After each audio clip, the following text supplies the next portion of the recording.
imaginas que a unos buenos huevos fritos les quitas la puntilla? Pues a la política y a la economía tampoco se los podemos quitar. Te esperamos todos los martes a las 5 de la tarde, hora española, en La Puntilla Económica, un espacio donde sacaremos punta y color a la actualidad de España y Latinoamérica. ¿Dónde?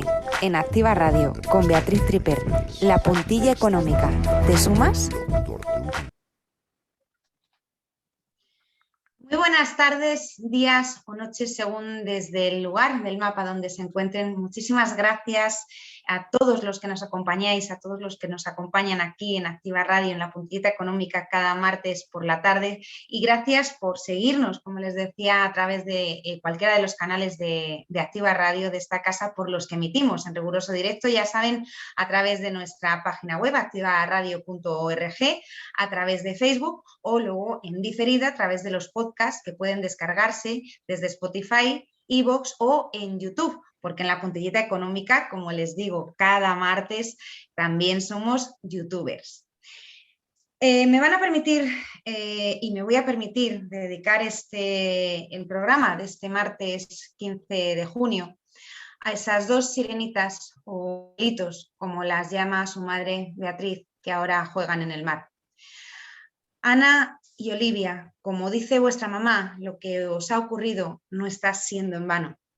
Con apenas 1 y 6 añitos nos habéis enseñado que tenemos que cambiar, que hay muchas cosas que no estamos haciendo bien, que no podemos seguir perdiéndonos en la burocracia y los vacíos de arengas que emplean la violencia de género y la violencia vicaria como arma electoral. Esto no es cuestión de votos, sino de vidas de niños y adolescentes que padecen el sinsentido de una lacra que desde 2013 se ha cobrado la vida de 39 criaturas que han pagado el odio, la tristeza y la oscuridad de alguno de sus progenitores. 39 inocentes vidas que señores del gobierno, vicegobierno y oposición no deberían emplear como arma arrojadiza para ganar votos y mostrar las vergüenzas del contrario. Vergüenzas que deberían ustedes mirarse primero y hacia adentro. Basta ya de demagogia y de juego sucio con la violencia de género y la violencia vicaria. Pónganse de una vez por todas manos a la obra y solucionen esta lacra. Acaben con esta lacra, porque nadie entiende qué es lo que falló en el caso de Beatriz, Ana y Olivia, porque nadie entiende qué falló en todos y cada uno de esos casos que lamentablemente abren casi cada día los telediarios. Nadie. Un mensaje corto en redes sociales no responderá jamás a tantas y tantas preguntas que nos quedan en el aire, ni restituirán las vidas de los niños a los que les arrebataron su presente y su futuro. 120 caracteres o 60 caracteres multiplicados por 40 millones de españoles no darán consuelo a una madre que nos ha enseñado lo que es el coraje, la compasión y el amor. Una madre que es luz y que desde la distancia y la ausencia del calor de los abrazos o del poder ha hecho mucho más con sus cartas por la violencia de género, por la violencia vicaria, que lo que llevan ustedes, señores del gobierno y la oposición, haciendo y debatiendo durante años. Una madre que sin cámaras, ni micrófonos, ni plató, ha hablado con palabras escritas por la pluma del corazón y del perdón, pese al dolor, la impotencia y el espacio en blanco infinito de a quien han enterrado en vida. Beatriz, desde aquí, desde La Puntillita Económica, darte las gracias por tu fortaleza y por tus enseñanzas, por tu coraje, por tu bondad, por tu compasión, por cada una de tus palabras y sobre todo por tu amor. Gracias, Beatriz. Va por tus niñas. Ves, todo empieza por un motivo. Hay guerras que se libran solo. Y en esta me toca volver. Allí donde solía tener un padre, donde jugaba a ser cantante, en una habitación con vistas a un gran centro comercial.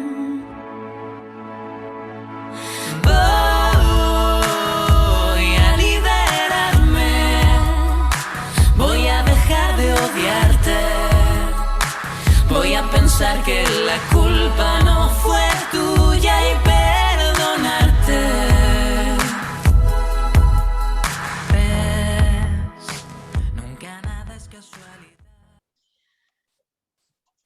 Pues después de este editorial locutado que jamás, yo creo que a ningún periodista, a ningún presentador nos gustaría hablar de estas cosas al arrancar un programa, vamos a volver a la normalidad, al día a día. Y vamos a volver a la normalidad con una pregunta. ¿Qué harían ustedes en 40 segundos? Piensen que cada vez que respiramos se nos va uno de ellos, o en cada paso que damos se nos va un segundo. Yo les aseguro que los aprovecharía al máximo. Y eso parece que fue lo que hizo el presidente del gobierno, Pedro Sánchez, o el señor del Falcón, en su fugaz encuentro de ayer con Joe Biden. Quizá al final de ese rápido paseillo, Sánchez le cantó la letra de esa maravillosa canción de India Martínez que dice que 90 minutos no puede durar el amor. Imagínense la escena. El vaquero Joe girándose a la americana tras la despedida y Sánchez, el suplicante monclovita, mirándole fijamente, intentando enredarle en su pelo e insistiendo en que le vuelva a buscar y diciendo: Joe, 40 segundos no puede durar el amor, pídeme más. En fin, más allá de sarcasmos y de estas escenas de películas a las que nos lleva la imaginación tras esos 40 segundos, según Pedro Sánchez, el presidente del gobierno, hubo tiempo para conversar de todo, especialmente él. Hablaron, según Sánchez, siempre, de reforzar lazos en materia militar, de la situación en Latinoamérica tras la pandemia, de la agenda progresista. Un todo en el que se olvidó a Marruecos y cómo se va a resolver el problema de los aranceles dentro de 4 años, una vez finalice la prórroga alcanzada esta mañana gracias a la capacidad negociadora de la Unión Europea. Aranceles que en opinión de esta humilde periodista deberían haber sido una de las prioridades de Sánchez y el gobierno de España si tenemos en cuenta que a cierre del primer trimestre del año y según el último informe del Ministerio de Industria, Comercio y Turismo, las exportaciones a Estados Unidos supusieron el 5,3% sobre el total de los casi 72.308 millones de euros que vendimos al exterior. Más aún, un mercado, por cierto, les quería decir, un mercado de más de 330 millones de personas que debería ser estratégico para la recuperación y más aún en un momento en el que, como ha dicho el Banco de España en su última revisión, todos los indicadores apuntan a un aumento significativo del dinamismo de la economía. Tal es así que la institución financiera que gobierna Pablo Hernández de Cos prevé que nuestra economía crezca un 6,2% a finales de este año, 2 décimas, por cierto, por encima de las previsiones de marzo. Un avance exprés motivado por la confianza y las ganas de consumir de esa demanda embalsada y por, una vez más, el tirón de nuestro sector exterior, que, como les decía antes, en el primer trimestre exportó por valor de casi 72.308 millones de euros, que esto significa un 4,9% más que en el mismo periodo del año pasado y que contribuyó a reducir nuestro déficit comercial en un 57,4%. Viendo estos últimos datos, está claro que además de por la sostenibilidad y la digitalización, la recuperación debe apostar por la internacionalización de nuestras empresas, muchas de las cuales, por cierto, siguen esperando esos 7.000 millones de euros de ayudas que no terminan de llegar y de las que parece ser el 90% de los autónomos y las pymes se van a quedar fuera. Empresas que, por cierto, también asisten incrédulas a esa nueva brecha abierta entre economía y trabajo por la subida o no del salario mínimo interprofesional. En fin, cuestiones todas ellas que, aunque al presidente Sánchez le parezca mentira, llevan para resolverse mucho más de 40 segundos. He abierto mis ojos, cancelando mis enojos, y he sentido que te tengo un poco más. Aprovecho y me cuelo, enredándote en mi pelo, insistiendo en que me vuelvas a buscar. 90 minutos no puede durar el amor, pídeme más.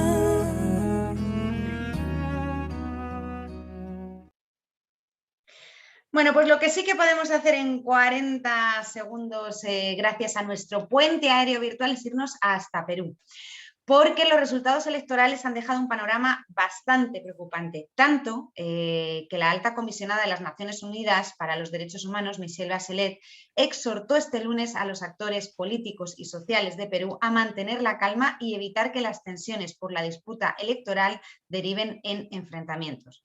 De hecho, el ambiente está cada vez más caldeado. Keiko Fujimori, la candidata de derechas que en principio habría perdido las elecciones, ha solicitado que se audite al órgano electoral de Perú, ya que desconfía de los resultados de los comicios en los que, como les decía, resultó ganador el izquierdista Pedro Castillo. Un Pedro Castillo que ha despertado el temor y el recelo entre el empresariado peruano y los inversores internacionales. La razón, su política económica, que según las voces se aproxima bastante a la de Venezuela. Sin embargo, Pedro Franque, que es uno de los asesores económicos de Castillo, aseguró en una entrevista al diario El Nacional que no se está planeando hacer ninguna estatización, ni expropiación, ni control general de precios. Y insistió, y les cito textualmente, ni nada de eso, nada que ver con la propuesta de Venezuela.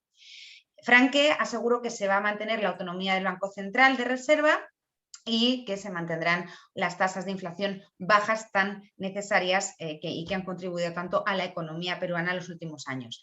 Eso sí, lo que no se descarta son las subidas fiscales a las grandes empresas, el mayor gasto social y una reforma integral del sistema de pensiones que prime el ahorro individual. No sé si a ustedes esto les suena de algo y de algo próximo. Pero a Susana Linares seguro que algo también le suena. Susana Linares, presidenta de Exhibe, de Excelencia para la Calidad Educativa en Iberoamérica y presidenta del grupo SLG Formación. Cuéntanos, ¿te suena todo esto? Y cuéntanos novedades, porque creo que tienes noticias frescas. Tú que te mueves, tienes bastante relación con el mundo peruano. Suena muchísimo. Buenas tardes a todos desde Madrid. Pues sí, mi relación con Perú lleva desde el 2008 concretamente, o sea que llevo ya unos cuantos años y tengo mucha gente conocida allí que me da noticias continuamente. Las últimas, ahora en un ratito te las leo aquí, que me las están haciendo llegar. Pues sí, me suena mucho porque, quieras que no, Pedro Castillo, aunque diga que no, se asemeja mucho a Venezuela, a Maduro, y además viene financiado, aunque no lo digan, por Cuba y por Venezuela. Pero claro, también el caso contrario es Keiko Fujimori, que claro, indudablemente esa representa la clase media, clase alta de Perú, e indudablemente es como la derecha en España.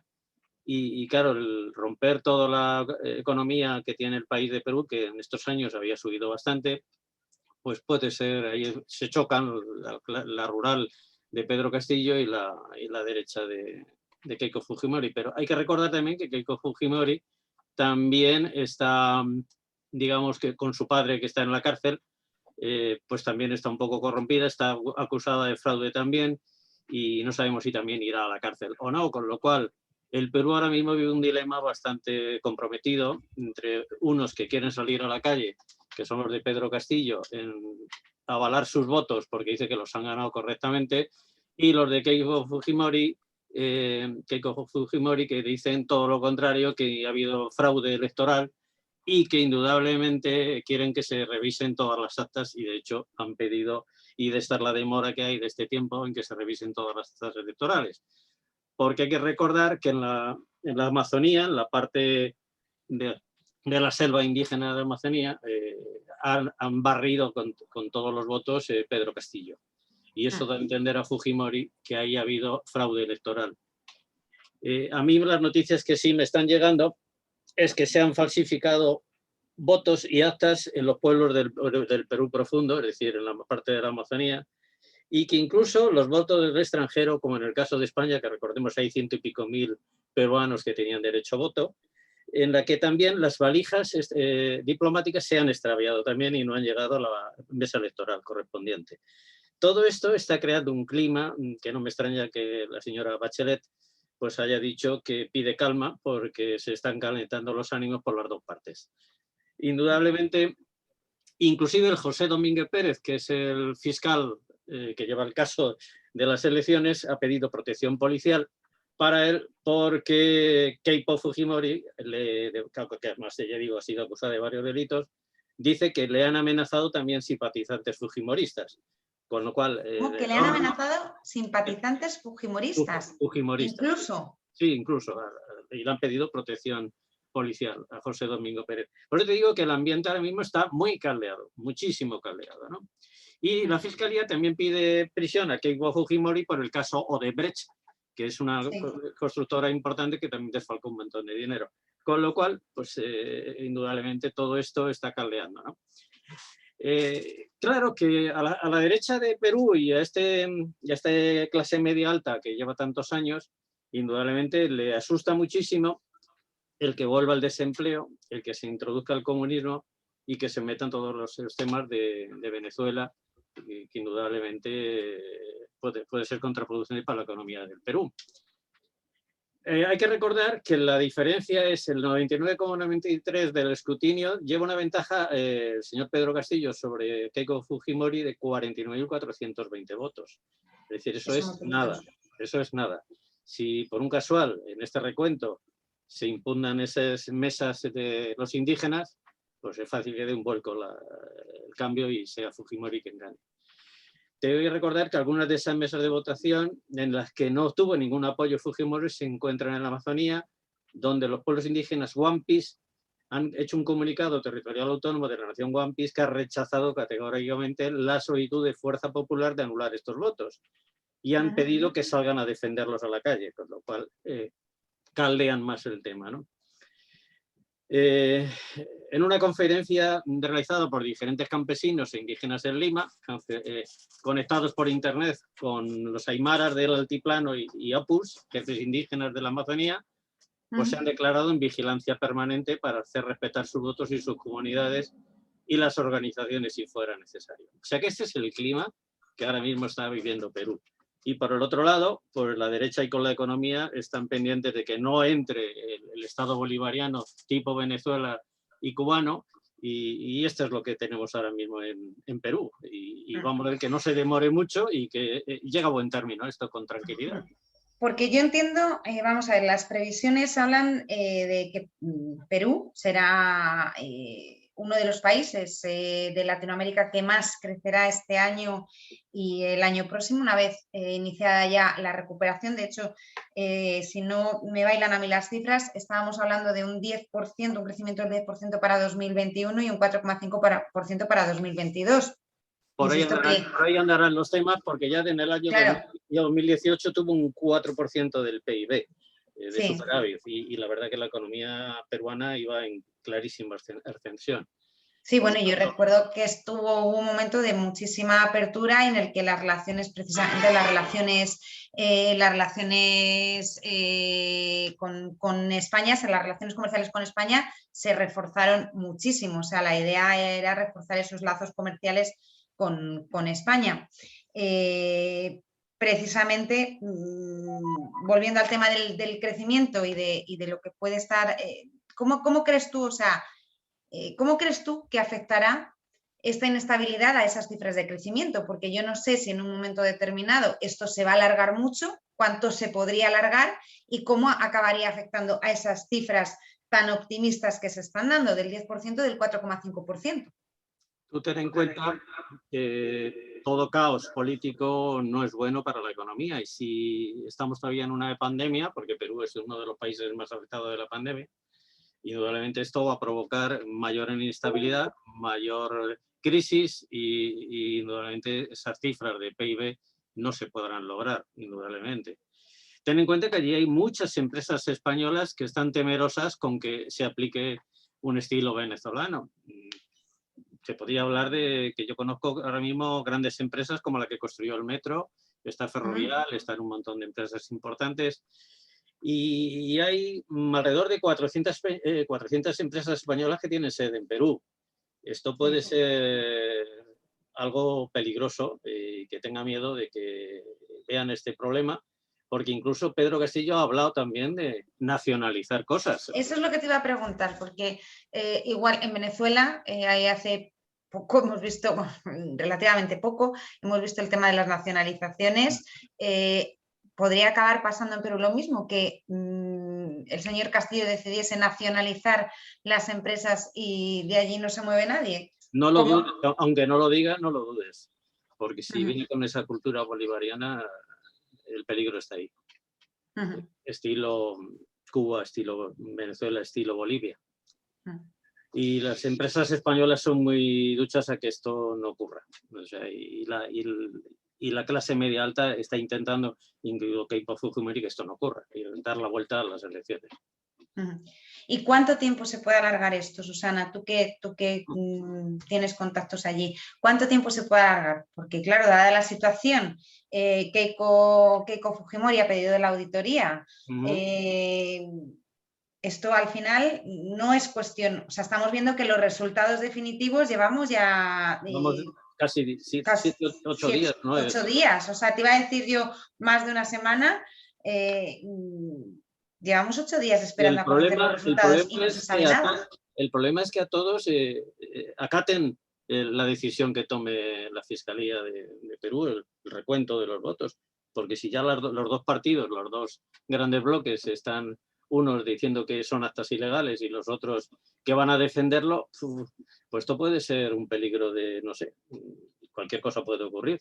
Ten en cuenta también que la tasa de paro y el trabajo informal en Perú ronda el 70% del mercado de trabajo y las bolsas de pobreza que hay en el país, y la corrupción que ha habido en el Perú es impresionante hasta la fecha. Los anteriores presidentes estaban implicados en casos de corrupción y de ahí viene toda esta indecisión política que tiene Perú, que podrían haber buscado, yo digo, otros 2 mejores candidatos, pero mira por dónde han ido a buscar un maestro de la clase rural y una señora imputada de la mayor golfería de Fujimori. O sea que podrían haber buscado otros partidarios, pero bueno, es lo que hay en Perú.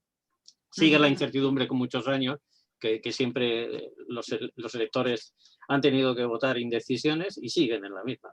A lo mejor nos pasa como en España, casi.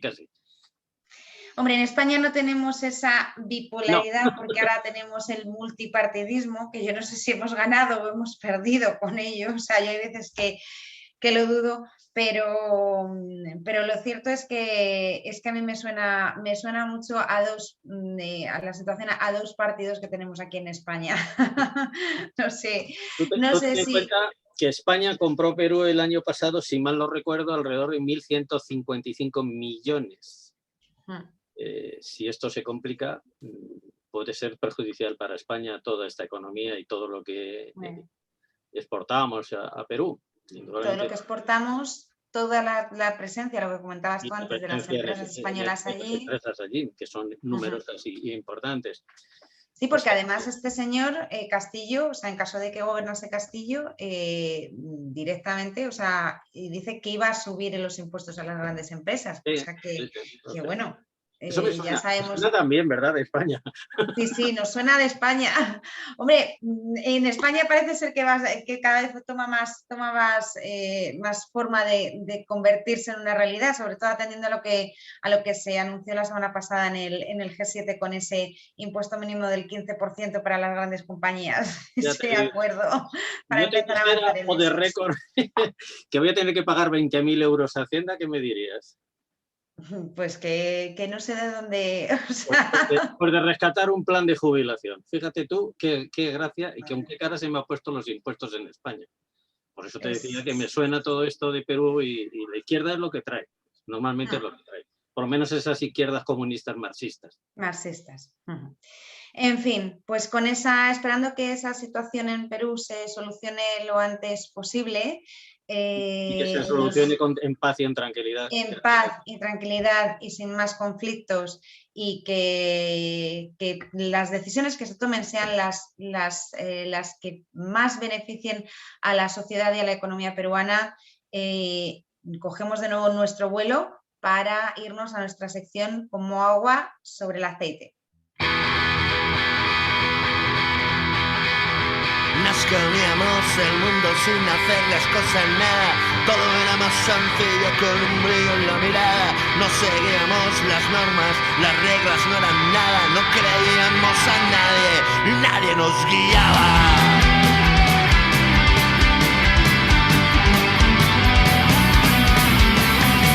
Nos comíamos el mundo sin hacer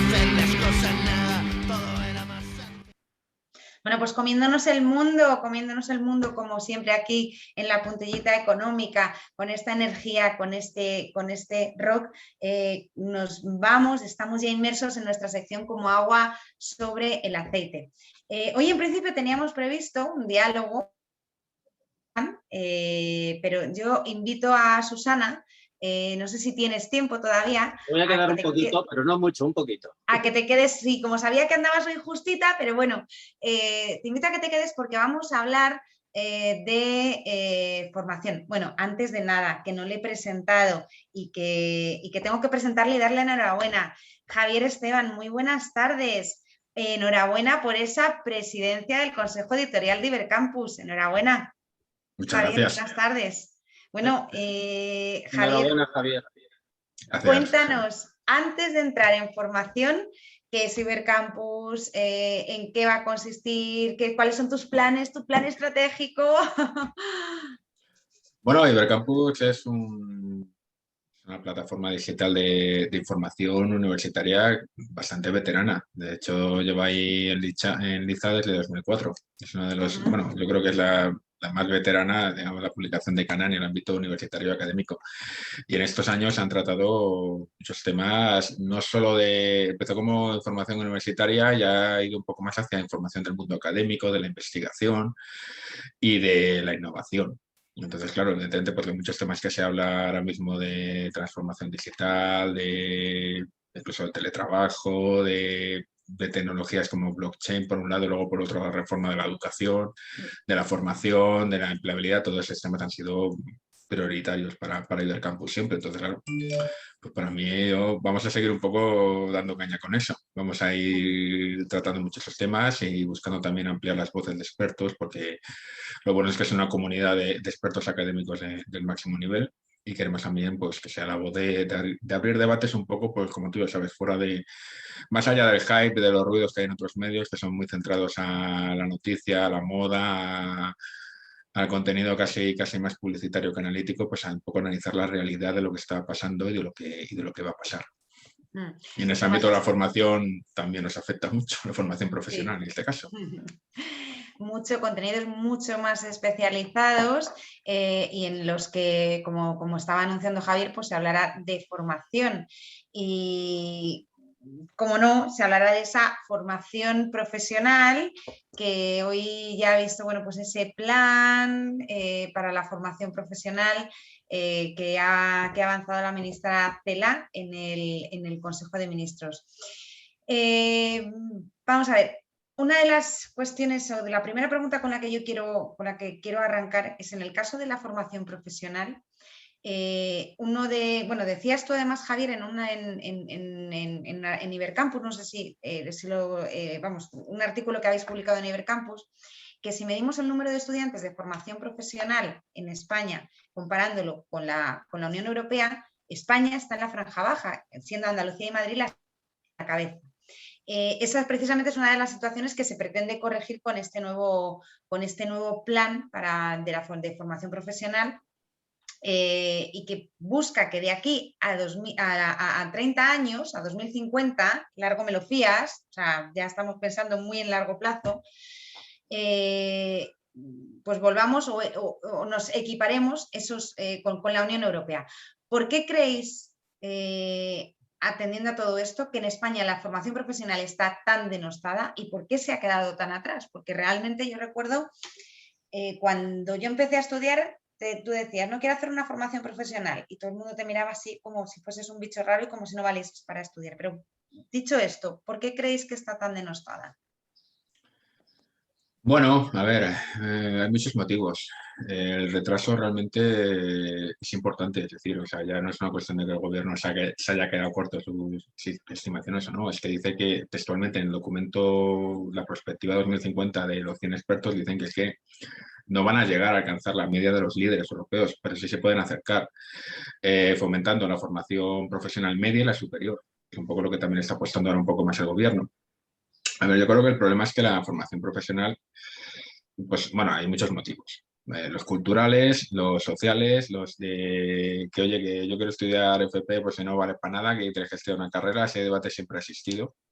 Pero quizá uno de los temas más preocupantes al margen de esto que no es tan conocido, es el tema de la inserción laboral o de la adaptación al mercado laboral.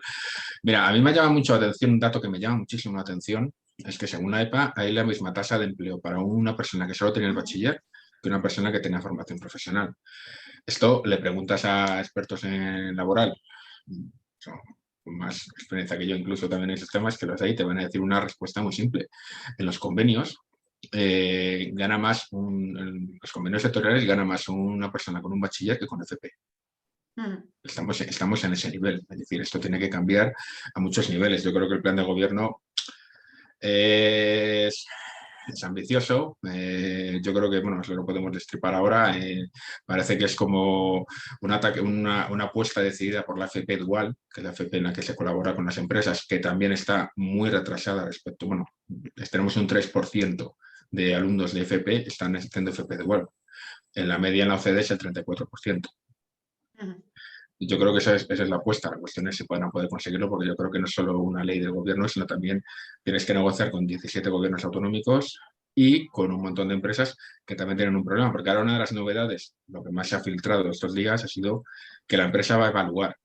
Sí. Eso tiene un problema, porque muchas veces, y es una cosa que ha restringido mucho al FP Dual, que como son prácticas gratuitas, el alumno no se implicaba mucho o era una cosa tal.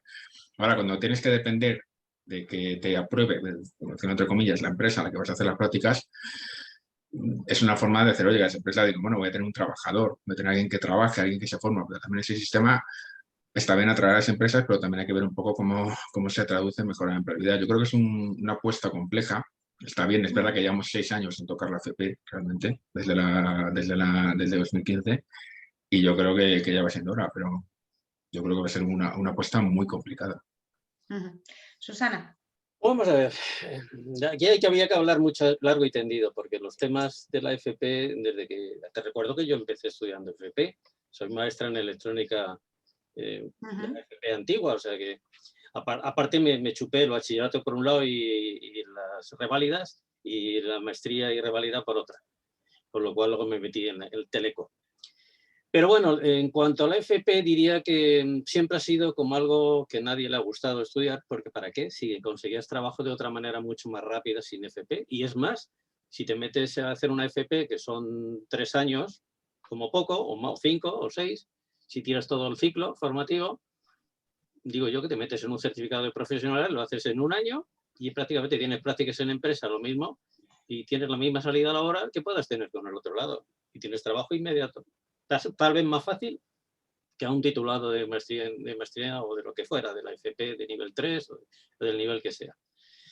Y si encima le vas a obligar a hacer las prácticas, como está diciendo Javier, y encima te va a evaluar la empresa, porque digo yo que la empresa primero tendrá un reconocimiento para que, económico, para que tenga un personal ahí adecuado para estar detrás del alumno y lo evalúe y le enseñe, porque no todas las empresas están por esa labor. Y claro, indudablemente eso es un inconveniente. Las prácticas que hacemos en formación para el empleo, los costes que tiene una empresa por tener a un trabajador en plantilla ahí enseñándole a practicar y hacer esa tarea, pues es problemático a la empresa, porque no tienen que estar perdiendo el tiempo en estar enseñando al alumno. No es lo mismo que los becarios universitarios, que tienen una pequeña paga, es que el estudiante que va no tiene ninguna paga y sin embargo la empresa sí tiene un coste. Y más es difícil además en todas las salidas que haya estas prácticas en empresa, que es lo que quiere con la dual la FP. Y digo yo que para estar tanto tiempo prefiero hacer un certificado de profesionalidad que tiene menos coste. Incluso es gratuito con las subvenciones y la FP tiene un coste importante para el alumno. Entonces son muchos inconvenientes.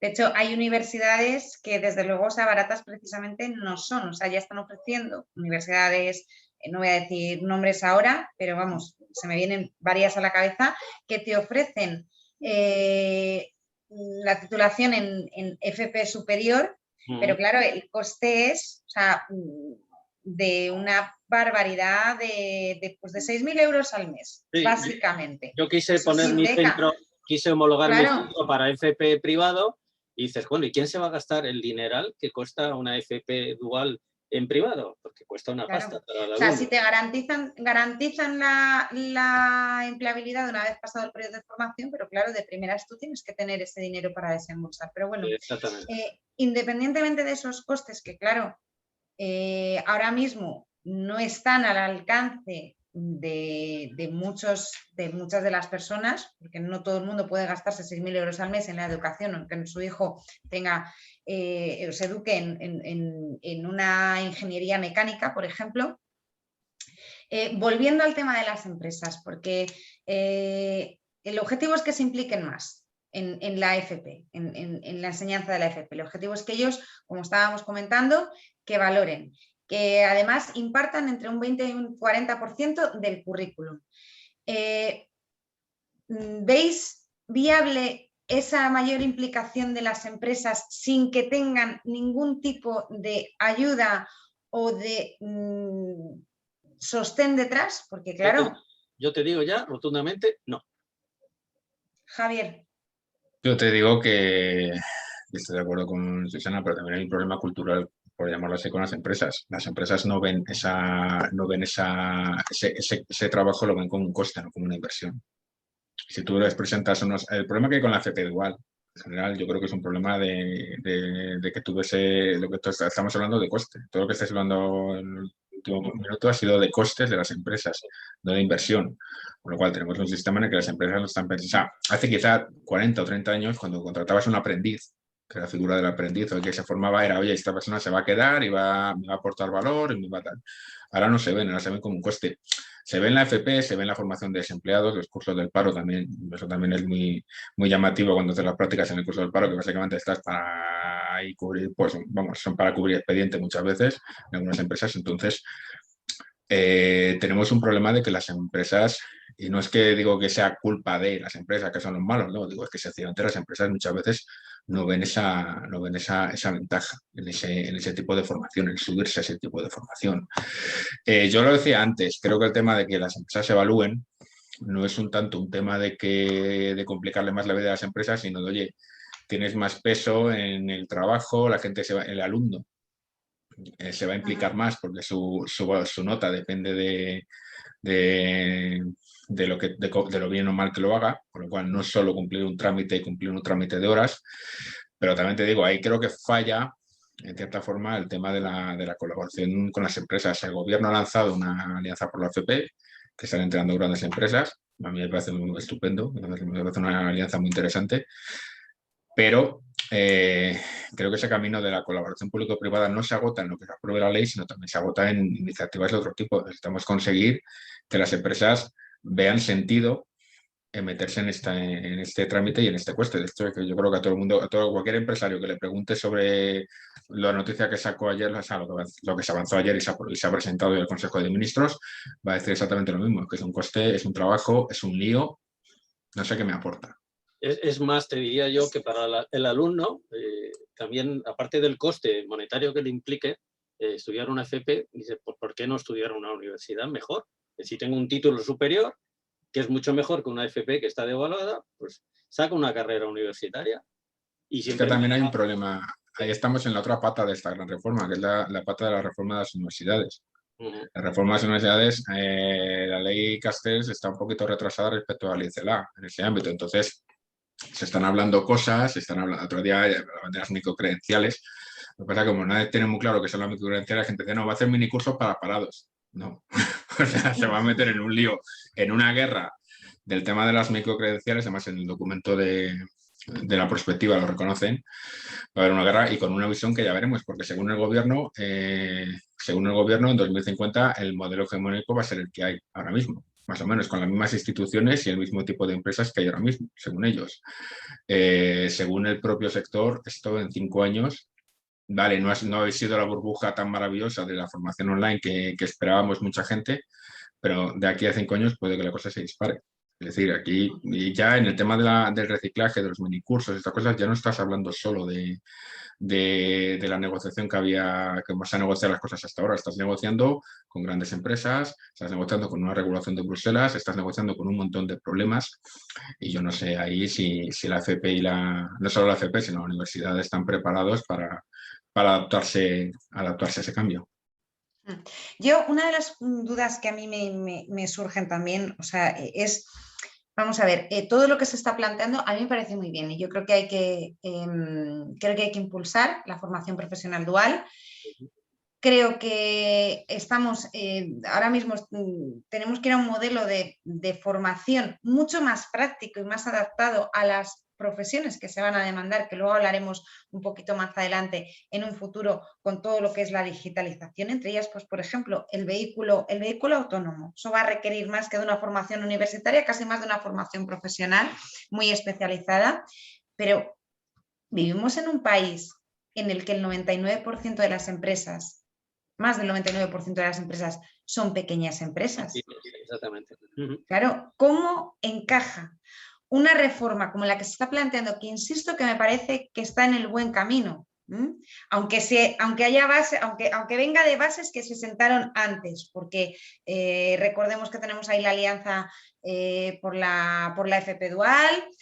Yo recuerdo en 2018 que ya en una comparecencia, estando Fátima Báñez todavía, siendo Fátima Báñez todavía ministra, en una de las comparecencias en el Congreso, apostó por este modelo, aunque se sentasen las bases hace tiempo. O sea, es cierto que ahora se está dando un paso muy importante y a mí me parece necesario, pero ¿cómo se encaja esto en un país de pequeñas y medianas empresas, en las que en muchos de los casos tienes un empleado o dos empleados? ¿Cómo encaja? Yo, francamente, si te digo la verdad, y sabes que además Beatriz, tú y yo nos conocemos hace muchos años, Sí. hemos coincidido muchas veces, incluso como periodistas, muchas veces. Llevamos oyendo de la FP Dual, yo por lo menos desde que empecé a trabajar en economía, en macroeconomía. O sea, no es una cuestión ni siquiera cuando estaba en el gobierno. Es decir, el gobierno ha planteado sucesivas reformas de la FP. Y además, en 2015 se hizo una reforma importante. En 2018, bueno, a partir de 2018 y 2015, sabes que hubo una cierta parálisis legislativa, también influye, porque hubo un bloqueo político bastante importante, pero se seguía hablando. O sea, hasta 2000, quiero decir que es un tema que se ha seguido hablando constantemente porque es que la FP no despega. Quizá, eso sí es verdad. De hecho, Bankia, perdona que te interrumpa, Javier, Bankia tiene un programa específico de la alianza de FP Dual. Los datos del observatorio son tremendos. Claro. El observatorio de Dualiza son tremendos. Pero están metidos. El problema está en que, bueno, quizá haya ahora una cierta ocasión. Es decir, en el documento de Bruselas, el documento de 2050 es un poco cínico. Y usa expresiones como es una ventaja porque la pandemia ha destruido muchos empleos de bajo valor añadido. Te lo cuenta así. Pero sí que es verdad que el tema es que hay una transformación importante, porque ahora mismo ya no es solo la pandemia ha distorsionado un poco el foco, pero quizá la pandemia lo que sí que ha servido es para acelerar que tomemos conciencia de algo que va a pasar. Que a lo mejor si no hubiera habido una pandemia como la que ha habido no nos hubiéramos enterado en España porque somos así. Pero yo creo que la transformación digital va a ser importante y va a afectar a esas pequeñas empresas de las que estamos hablando. Y lo hemos visto, en esta crisis hemos visto un montón de pequeños negocios que no han podido adaptarse, aparte de por la crisis, evidentemente por la caída, sino porque no han podido transformarse en la compra online. No han podido adaptarse. También es importante. Y eso no es un factor no es una tontería, porque en un momento en el que en la primera fase de la pandemia pensábamos que iba a ser pequeña, hubo una eclosión del comercio online, al que muchas empresas ganaron dinero y otras no. Y eso fue la diferencia. O sea, es un ejemplo extremo, porque esto fue un shock económico, pero lo que puede ocurrir. Entonces, yo creo que una formación orientada a adaptarse a este cambio es clave. Eso es importante. Otra cosa también, volvemos a lo siempre, que las empresas sepan aprovechar ese talento y esas ideas. Ese es otro de los retos, lo que tú dices, que se sepa aprovechar ese talento y esas ideas. Has mencionado la transformación digital, que es otro de los temas que vamos a tocar hoy.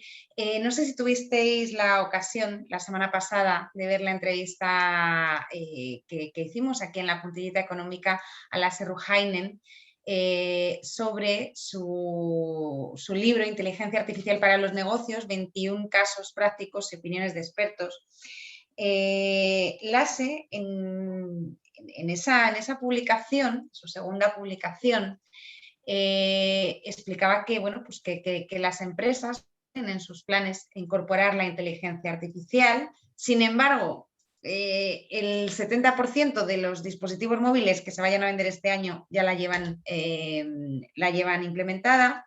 Y habla también, te dedica un capítulo entero, el capítulo 7, a cómo será o cómo va a afectar la inteligencia artificial y la digitalización al mercado laboral. A mí me gustaría saber cómo veis vosotros el mercado laboral del futuro. Así en genérico, luego vamos a lo concreto. Partiendo de la premisa que ha dicho Javier, de que, bueno, y tú también, Beatriz, de que España se nutre de pequeña y mediana empresa, lo veo, yo sigo viéndolo un poco oscuro todo, un poco complicado. La transformación digital en una pequeña y mediana empresa, ¿qué va a ser? ¿Solo tienda online?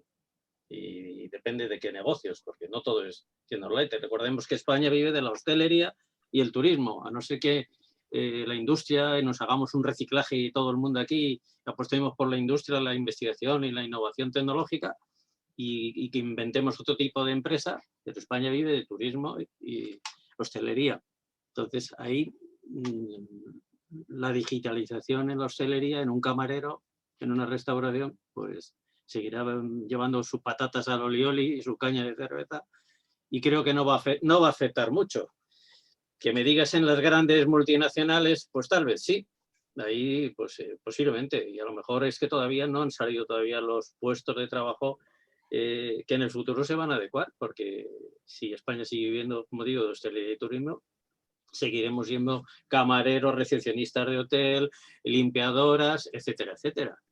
¿Dónde está la digitalización ahí? Entonces, no lo sé, a lo mejor en CaixaBank sí, bueno, pues CaixaBank como va a echar a los 8.000 empleados, pues a lo mejor mete un robotito ahí que le maneje los ordenadores virtualmente y la banca sea toda virtual, entonces tampoco necesitamos un experto en el robotito, pero las grandes multinacionales harán eso, pero la pequeña y mediana empresa en España o desaparece o sigue como está. No sé vosotros qué pensáis. Pues yo la verdad es que no soy tan tremendista, pero hay que asumir la realidad de lo que somos y de lo que vamos a trabajar. Es decir, a mí la digitalización, es verdad que, por ejemplo, en el caso del turismo me llama mucho la atención. Tú hablas un titular sobre digitalización en el turismo y ves a esos robots que salen repartiendo bandejas que son gadgets promocionales. Un robot nunca va a sustituir en una terraza, vamos a ser realistas, porque por el coste que tiene, porque le pueden dar una pata en cualquier momento, porque estamos en España y somos como somos. Es decir, ya fuera broma, pero hay muchas formas de adaptar el sector. Es decir, por ejemplo, en el caso del turismo, pues en vez de hacer turismo de cómo se hace, en vez de hacer el turismo que hacemos en España, vamos a hacer el turismo que hace en Francia. Vamos a formar a los profesionales de turismo como se forman en otros países en los que ahí atraen turismo de mayor valor. La gente que gasta más, si vamos a poner un certificado mínimo para trabajar en un bar, que seguramente eso será un terremoto, la gente se volverá loca, pero seguramente prepare a nuestro sector turístico para adaptarse mejor a todos los cambios y todas las necesidades a los que ahora no está preparado, porque no sabemos qué va a pasar dentro de 30 años ni lo que va a pasar dentro de 10 siquiera. Pero tenemos que ser capaces, tenemos que saber prepararnos para eso. Yo creo que eso es importante en cualquier sector. Dicho lo cual, en el tema tecnológico, yo la verdad es que, bueno, tú sabes, Beatriz, que yo ya con Lase hablé hace unos días, bueno, hace unas semanas ya, le entrevisté, hoy publicamos una reseña de su libro también en Ibercampus. Me quedó mucho con el titular. Bueno, no puedo hacer mi publicidad, pero me quedé mucho con el titular. Te lo digo yo, que 1 de cada 5 empleos se transformarán, el mercado laboral va a sufrir un cambio drástico y se transformarán 1 de cada 5 empleos. Claro, el problema es que en España esa transformación, ¿qué significa? Que vamos a tener que adaptar y radicalmente y formar a profesionales y adaptarles para aprovechar esa transformación o que le vamos a echar a la calle. Y esa es la diferencia entre un país que se prepara para la transformación digital y un país que no se prepara para la transformación digital. Yo siempre, lo hablé mucho con Lase cuando hablé con él por el tema de su idea del impacto de la inteligencia artificial. A ver, yo siempre hago una disquisición que es muy de andar por casa entre revolución industrial cuarta y tercera. O sea, la tercera revolución, esto es una terminología muy de MIT, pero la tercera revolución industrial es la de la automatización. De hecho, que las máquinas sean capaces de hacer proyectos solos, que puedan aprender solas, tal. La cuarta revolución es una evolución de eso en la que las máquinas, el problema está en que necesitan aprovechar ese conocimiento necesita una interacción humana. Y esa es la clave es entender, oye, que no es que el robot va a sustituirte, el robot ya te puede sustituir. Y necesitas que el robot, necesitas aprovechar todo el trabajo que te quita el robot para producir más, para crear más riqueza. Y ese es el desafío, que es un desafío que están aprovechando muchos países de Asia, están aprovechando en muchos países. Reino Unido tampoco, por ejemplo, tiene una industria de innovación y startup muy potente. Alemania más o menos, pero es verdad que y luego, bueno, pues los países emergentes, yo creo que incluso Latinoamérica nos puede dejar atrás en unos años, a España. Aquí en principio seguimos con un concepto de que los robots nos van a quitar el trabajo. Eso lo llevamos diciendo 25 años. Claro. Yo, a ver, y aquí me voy a permitir el daros mi opinión. Yo creo que, y en eso estoy de acuerdo con Lasse, que todo lo que es la digitalización y la inteligencia artificial tiene que servir como complemento. Hablaba Susana antes, hablaba de la hostelería y del turismo. Yo, por ejemplo, creo que este tipo de tecnologías lo que hay que hacer es saber aprovecharlas para generar un valor añadido en el producto que tú estás ofreciendo.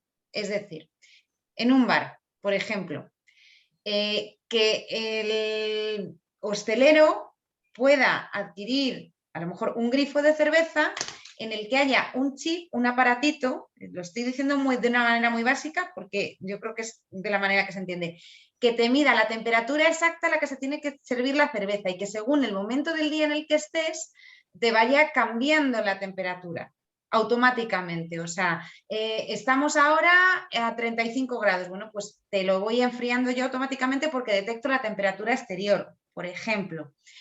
No sé, yo creo que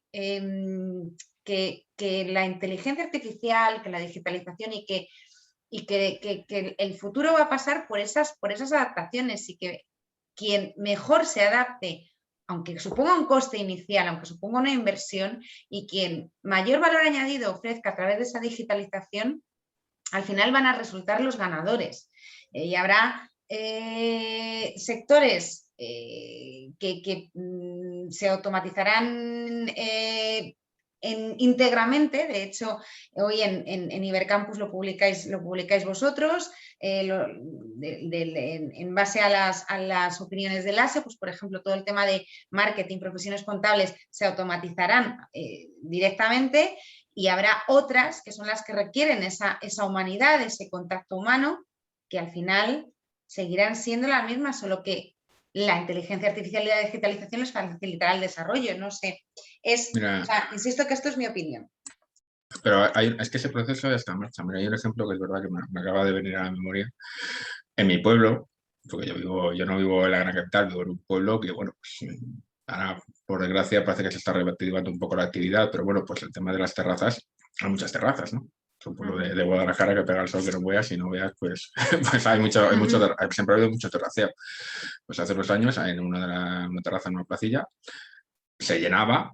Tú sabes lo que es una terraza que se llena. O sea, oye, sí, puedes venir, tal, no sé qué, no. Pues aquí llegaba la persona con un pad y te decía, ¿qué quieres? Ya está. Se iba a pedir otra cosa, tal. Con lo cual, mientras hacía la ronda, a los 5 minutos, en vez de a los 25 minutos, te venía alguien y te traía de tu plato y te cobraba cuando tenías que cobrarte, te era súper controlado. No era un cambio tecnológico radical, era una cosa muy normal y corriente. Y sin embargo, esa terraza se llenaba. Se llenaba porque no era como en otras, en las que tenías que estar esperando media hora, que apuntaran con el boli, que vinieran y tal. Son cambios muy pequeños. Son cambios que muchas veces no apreciamos que esa es la transformación digital. No nos va a venir de golpe y porrazo, no va a venir de golpe y porrazo un dron o un robot o un androide siquiera, que sea otra cosa, de un robot esto de Boston Consulting a traerte la comida dando brincos. ¿No? Sencillamente optimizar el proceso con la máxima velocidad y con un equipo bien coordinado. Esa es la transformación. En unos sectores va a ser mucho más visible, mucho más radical, mucho más, porque la tecnología va a afectarles mucho más. Pero tampoco, yo te digo, yo siempre pongo un ejemplo muy, muy prosaico. Siempre se ha hablado de los trabajos de oficina, que va a cambiar los trabajos. Se habla también precisamente de automatización en los trabajos de oficina. Tú imagínate lo que pasó cuando se introdujo el Office. Sí, bueno. O cuando llegó Internet al periodismo. Que cuando empezamos, o sea, bueno, cuando llegó Google al periodismo, aquello ya fue la explosión. O sea, La fue como, eso sí que explosión, sí. fue una disrupción radical, pero nadie se acuerda de eso. Y yo creo que esos procesos, te cuenta que ya hemos vivido y que podemos adaptarnos a eso. La cuestión es que hay que saber hacerlo, hay que tener esa mentalidad de hacerlo. Vamos, de hecho, Javier, hablar de empresas, de que lo veo muy bien, como es la oficina, en la que indudablemente es fácil cambiar tecnológicamente y ganar en procesos todo el mundo, pero repito, hostelería y turismo lo veo complicado. Bueno, pero yo he puesto el ejemplo de un bar. Sí, Tampoco sí, ofrece una gran por empresa. ejemplo, el otro día he visto a un robot haciendo una paella y así salió la paella, claro. O sea, que yo creo que El en problema la es que también combinación está... el problema es que creo que van a invertir mucho en tonterías de estas tipo, claro, lo que yo llamo el entonces, hype, ¿no? De voy a poner el robot que haga la y tú paella me y voy a dirás, poner... un señor que tiene un negocio pequeño, y los autónomos indudablemente, y todas las pymes que hay, papelerías, yo qué sé, 20.000 negocios, pues yo sigo sin ver ahí la digitalización y que además tiene un coste y que el empresario, el pequeño empresario dice, ¿para qué voy a hacer este coste si esto no me aporta a lo mejor un poquito más de velocidad en mi cosa o en mis procesos, en mis historias? El problema es que Al ver, tampoco tiene por qué ser un incremento de coste, ¿eh? Es decir, salvo la infraestructura, tener un ordenador a ver, evidentemente a una empresa pequeña no se va a pillar el Salesforce o un software estos que valen 15.000 euros. Ordenadores ya tienen todos, Javier, casi todos Bueno, tienen. pero es que el problema es que muchas veces ya tienes ordenadores, vas a utilizarlos de otra forma. Entonces, Ya. cuando hablamos de digitalización, no es comprarte un robot, no es comprarte un dron, no es comprarte tal, es aprovechar ciertas cosas. Es decir, no es muy difícil montar una tienda online. No era muy costoso montar una tienda online, por ejemplo. No es muy difícil aplicar ciertos procedimientos. También es verdad que esas tecnologías, como hay una competencia bastante interesante entre esas, cada vez es más barato. Hace 5 años, este programa hubiera sido imposible de grabar. Sí. Hace 5 años incluso menos, porque, bueno, yo creo que hace 5 años, hace 2 años, este programa hubiera sido imposible porque se hubiera grabado en un plató. Y me lo vas a decir en radio y tal. del modem que he vivido todo el cambio desde las tarjetas perforadas hasta lo actualmente que tenemos. Pues eso nadie diría que es un coste que no puede asumir muchas empresas. No sé cuántas empresas han quedado por no poder cambiar el modem. ¿Sabes? Que tener razón, que estoy muy de acuerdo contigo, que hay empresas que no van a asumir el coste, pero también hay que tener muy claro cuál es el coste real. Es como lo de la formación del empleo. Yo estoy diciendo que lo que debería unirse es todo el mundo, ya que estamos con estas ayudas tan importantes que van a venir de Europa, en cambiar el modelo de estructura económico de un país, que eso sí que es importante, eso sí que sería una gran revolución, y cambiar toda la estructura de pymes en otra estructura, no sé, en que va a sobrar gente, que disfrutemos un poco de la vida todos y que podamos usar todas las tecnologías que tú me dices. Pero claro, para eso es cambiar todo, totalmente todo, la estructura de la sociedad. A ver, también es verdad que luego también a mí una cosa que me preocupa mucho en el tema de la formación y en el tema de la transformación digital, pero la formación tanto FP como profesional, es el tema de cuáles son los empleos del futuro. Porque lo que también hay es mucho ruido sobre cuáles son los empleos del futuro. Yo no creo que tengamos que adivinar el futuro. Tenemos que aprender a adaptarnos al futuro, que es una cosa diferente. Es decir, tú no sabes ahora mismo para qué va a ser capaz de hacer una inteligencia artificial dentro de 5 años. Y eso es un hecho. O sea, ahora mismo las inteligencias artificiales, a ver, me van a matar algunos expertos si digo esto, las inteligencias artificiales son tontas, son algoritmos. Ahora mismo estamos entrando en un proceso en el que hay otro tipo de inteligencia artificial. De hecho, por eso hay una diferencia. Por eso se diferencia tanto que mucha gente no hay tanta diferencia entre machine learning, algoritmos e inteligencia artificial. Porque estamos en un momento de cambio en el que está empezando a salir un nuevo tipo de inteligencia artificial que puede hacer otras cosas. Ya no, porque los algoritmos pueden aprender. El machine learning es que las máquinas aprendan. Ya lo pueden hacer. La cuestión es que no sabes hasta dentro de 5 años lo que van a ser capaces. Y posiblemente cuando sean capaces de hacerlo, va a ser un cambio pues como tener un smartphone. O sea, que decir, el smartphone no ha sido un cambio premeditado, ni ha sido un cambio... O sea, eso es lo que significa la disrupción. La disrupción significa cuando algo... Y como hay mucho miedo a que gente sobre, pues la gente tendrá que dedicarse a otra cosa, o a vivir, o a ocio. Bueno, pero es que eso es una cosa que estamos dando por hecha de una forma un poco también... Quiero decir, el FMI, el Foro Económico Mundial siempre ha dicho muy claro, yo siempre pongo el ejemplo, el Foro Económico Mundial dice, vamos a destruir 85 empleos y vamos a crear 97 millones de empleos, perdón. 85 millones, que me parece corto, también. Me parece poco para lo que puede ser. Sí. Vale, titular en España. La transformación digital va a echar 85 millones de personas a la calle. El otro no. El otro no hablamos. Solo el ruido y los robots y las noticias y los robots. Claro, vamos a ver, yo no aquí, yo creo que hay trabajos efectivamente que se van a automatizar y que es que sería mucho más sencillo que se automatizasen. Eso yo creo que tiene una vertiente además también positiva. Primero, esos trabajadores tienen que estar dispuestos, y lo estoy diciendo, tienen que estar dispuestos a recualificarse, y el trabajador que se recualifique y se oriente hacia otras actividades, pues como por ejemplo, una de las que menciona LASE, el libro es Policía de Ciberseguridad, ¿sabes? Por ejemplo, el que está en marketing digital, no en el marketing tal y como lo conocemos ahora. Esa gente tendrá trabajo y tendrá mucho futuro. Pero bueno, yo creo que el marketing digital va a haber también mucho despido, ¿eh? Porque el marketing digital ya está aquí y es un poquito, pero bastante además. Pero realmente quienes se recualifiquen, quienes se formen en esas nuevas vías que hoy nos parecen casi surrealistas, algunas de las profesiones, yo creo que al final no solo van a tener trabajo, sino que ahí se va a abrir un campo y se va a generar muchísimo empleo. Quiero pensar eso. No me hago la idea de un mundo sin humano, o sea, sin humanos, un mundo en el que las máquinas sean los robots, o sea, que estemos pero en es que Yo Robot, por ejemplo. Es que no vamos a llegar a eso. Es decir, el problema es que nos estamos dejando arrastrar por el hype. Lo digo muchas veces. O sea, si tú coges las profesiones del futuro según LinkedIn, según McKinsey, según no sé quién y tal, te va a ser una lista muy parecida a la que enuncia LASE en su libro. Sí. Si tú coges las profesiones más demandadas en España según el Servicio Público de Empleo Estatal, que es el que registra los contratos, te vas a encontrar una realidad completamente diferente. Y vas a decir, vivo en otro planeta. Pero es que posiblemente si coges el Servicio Público de Empleo de Estados Unidos te vas a encontrar con la misma cosa surrealista. Te vas a encontrar que una cosa es lo que sea el futuro, una cosa es lo que algunas empresas han decidido que hay que invertir, una cosa es donde nos va a llevar a transformación y otra es la realidad de hoy. Porque esto es un camino, esto no es vamos a dar un salto. Es que yo lo digo mucho, me revienta mucho cuando hablamos de formación, decir, hola, soy camarero. No. Tú te vas a estudiar.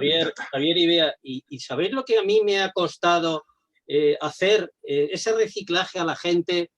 ¿Cómo conseguir que imbuirles de que tanto el trabajador como el desempleado tienen que reciclarse? Y llevo años usando las nuevas tecnologías, intentando reciclar a alumnos de todo tipo.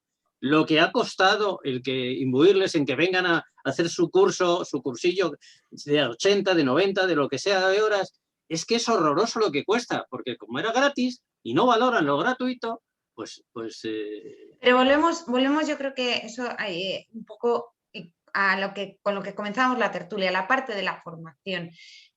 Antes de empezar el programa hablábamos de que realmente uno de los problemas que tenemos aquí en España es que tenemos un sistema educativo que está completamente obsoleto, que no está adaptado, y además desde las edades tempranas, o sea, la educación desde las edades más tempranas, etapas más tempranas. Que no está adaptado a la realidad de hoy, ni a lo que demandan las empresas, ni a lo que demandan incluso los jóvenes, y por supuesto lo que no te hace, o sea, lo que no te invita es a aprender, o sea, te invita a quedarte en tu zona de confort. Yo hago esto, memorizo esto, paso mi examen y punto pelota y sigo aquí. Entonces, yo creo que esa es la base, la raíz de lo que estás comentando. Llega la gente y dice, no, todo gratis, yo no lo valoro, no me digitalizo, ¿para qué? Dices, total, eso es, pues como nos ha pasado con el inglés, con los idiomas. Y la gente, como tenía su trabajo, pasa con todos. Entonces, el problema es que nos enseñan a quedarnos en una zona de confort y en un sistema en el que te dices, no, tú te lo aprendes, pasas el examen y te olvidas. Mira, a mí lo que me parece en asumir... Oye, tienes que tener inquietudes. Tienes que pensar y tienes que recualificarte. También te digo una cosa, ya hay una cosa que se dice mucho y aquí lo hemos repetido algunas veces a lo largo de esta conversación. Siempre hemos dicho, no todo el mundo va a reciclarse, no todo el mundo va a tener capacidad. Yo lo digo mucho, a mí me molesta, francamente, me cabrea, incluso cuando alguien me dice, no, es que una mujer de 50 años que trabaja en una oficina o trabaja de limpiadora no va a poder reciclarse. ¿Por qué? Porque no quiere. No lo sabes. Pero no lo sabes. No generalices. Primero no vamos a generalizar. Oye, fijaros, mira, ahora que dices pero una cosa, eso, pero una cosa digo que decir es que una cosa es que esa persona no se recicle porque no quiere o porque no le interesa, y otra cosa es porque el sistema se lo impida. Y esa es la diferencia. También. Tenemos que tener un sistema que dé oportunidades a todo el mundo. Que no puedo hacer un máster en la superuniversidad mundial y tal, pues haré una formación adecuada por mis niveles económicos, tal, pero el sistema tiene que garantizar esa formación. El sistema tiene que garantizarlo en general para todas las personas. Yo creo que yo creo que uno de los grandes problemas es dejarnos de priorizar la demografía y primero vamos a crear las oportunidades. Luego vamos a intentar trabajar para que la gente se ponga las pilas con eso. Pero... Acuérdate, Javier, que los desempleados hace tiempo se les pagaba por ir a formación e iban por eso, por ganarse ese dinerillo. En cuanto pasó a ser gratuito y subvencionado, se perdió todo el interés. O sea, cuesta mucho mantener a los 15 alumnos hasta el final de un certificado de profesionalidad. También te digo una cosa, mi experiencia personal. Yo cuando dejé el ministerio, tuve mi época de sabática como tu hijo vecino, pero tampoco me quería en mi casa, ¿no? Pero yo hice curso de formación del paro. Y te digo que el sistema era un poco también alucinante. Es decir, en algunos sitios, la primera, la selección del SEPE era alucinante. O sea, los cursos eran surrealistas. Se metían en grupos en los que no había, los que daba igual que hubiera sido, y a mí me parecía muy surrealista. Yo no iba diciendo, oye, que yo monté esto. O sea, no voy a decir que, pero vamos, que me parecía un poco, y lo hice por verlo por mis propias carnes y por entenderlo por mis propias carnes. También te digo, creo que el sistema de formación por desempleo tiene un problema ahora mismo, el que tú dices, antes se les pagaba. Ahora es que el problema es que no se les paga y tampoco se les vende como muchas oportunidades. Es decir, para mucha gente es cumplir un trámite. Yo creo que además te encuentras a mucha gente que viene muchas veces con ilusiones para hacerlo y también creo que ese sistema también se tiene que revisar. A mí no me parece tampoco de recibo que sigamos con un sistema negociado y pactado y diseñado por patronales y por sindicatos. Sí, pero que no sirvió de nada porque se iba a pasar a los centros y los centros tampoco lo hemos visto. Pues tiene que haber competitividad. Yo lo siento, por eso tiene que haber competitividad, porque al final está pasando lo que estamos hablando. Pues es que hemos pasado de competir entre los centros pequeños de formación adecuada y que pueden hacer una formación más personalizada. Ahora han entrado las universidades, las universidades privadas, las escuelas de negocio. Que claro, que tienen, no es que tengan dinero, es que tienen fondos privados financiándoles. Entonces, claro, hemos saltado de un extremo a otro. Eso también te digo, creo que... Yo sé que este tema da para muchísimo, pero nos quedan 4 minutitos escasos para terminar esta puntillita económica de hoy y no quiero dejar de terminar el programa sin que hablemos de ese nuevo enfrentamiento, esa nueva brecha que ha surgido entre economía y trabajo, entre Calviño y Díaz, las dos vicepresidentas, una vez más, cara a cara. Por la subida en concreto del salario mínimo interprofesional. Y bueno, recordaros el informe de la semana pasada de Banco de España, las palabras de Díaz, y ayer llegó Calviño y dijo, no es el momento de subir el salario mínimo interprofesional. ¿Qué pensáis vosotros? ¿Es el momento? ¿No es el momento? Yo estoy con Calviño, no es el momento, saliendo de una crisis en la que estamos, que todavía no hemos salido, intentar subir el salario mínimo, porque entonces la pequeña y mediana empresa la hunde. Javier.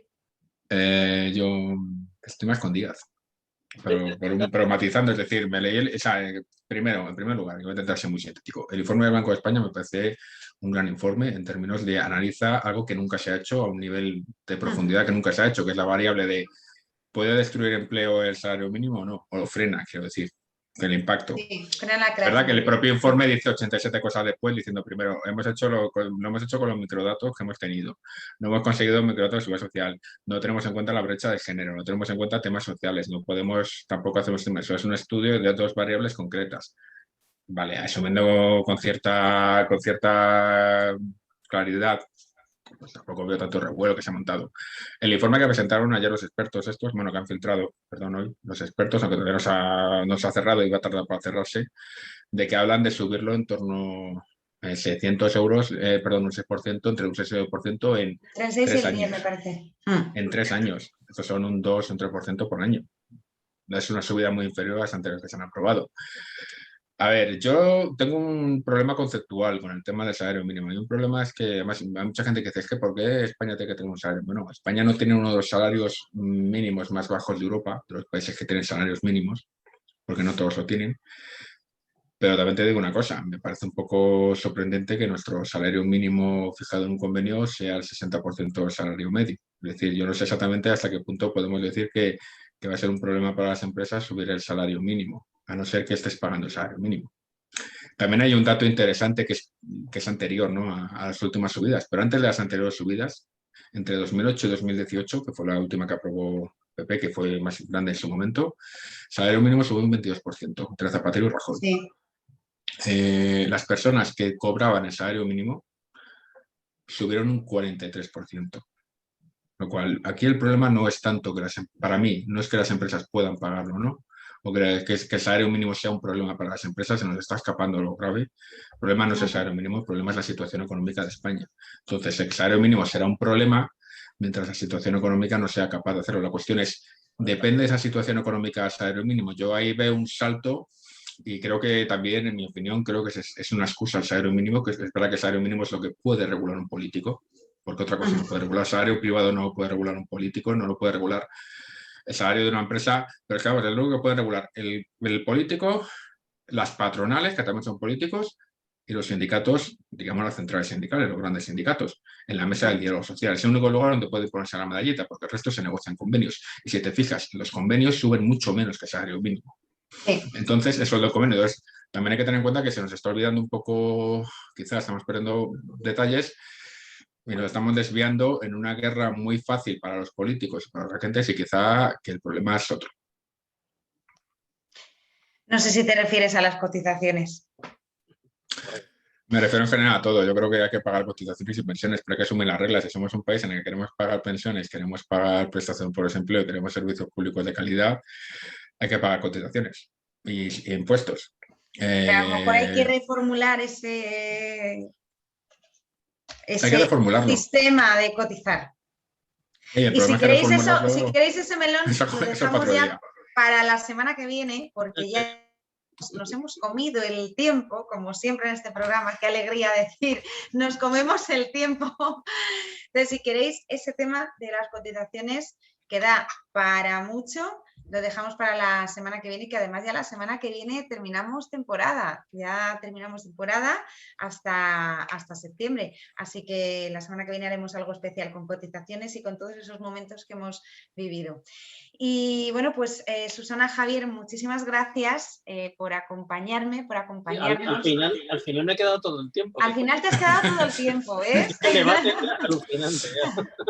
Es que te encanta discutir estas cosas. Luego no me tires de las orejas si llegas tarde. De verdad que muchísimas gracias, Susana. Muchísimas gracias, Javier, por estar aquí con nosotros y con todos nuestros oyentes y nuestros videntes aquí en la puntillita económica en Activa Radio. Y como les digo siempre, el martes que viene, muchísimo más, último programa de la temporada, y hasta entonces ya saben, sean felices y sobre todo no dejen de sonreír. Hasta luego. Gracias. Hasta luego.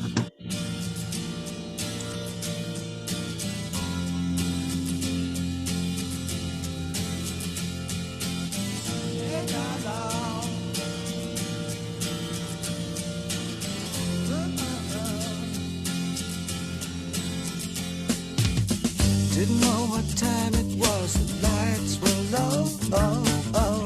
I leaned back on my radio. Oh, oh. Some cat was laying down some rock and roll, that is all he said. Then the loud sound, it seemed to fade. Came back like a slow voice on a wave of fate. That was no DJ, that was hazy cosmic time. There's a starman waiting in the sky. He'd like to come and meet us, but he thinks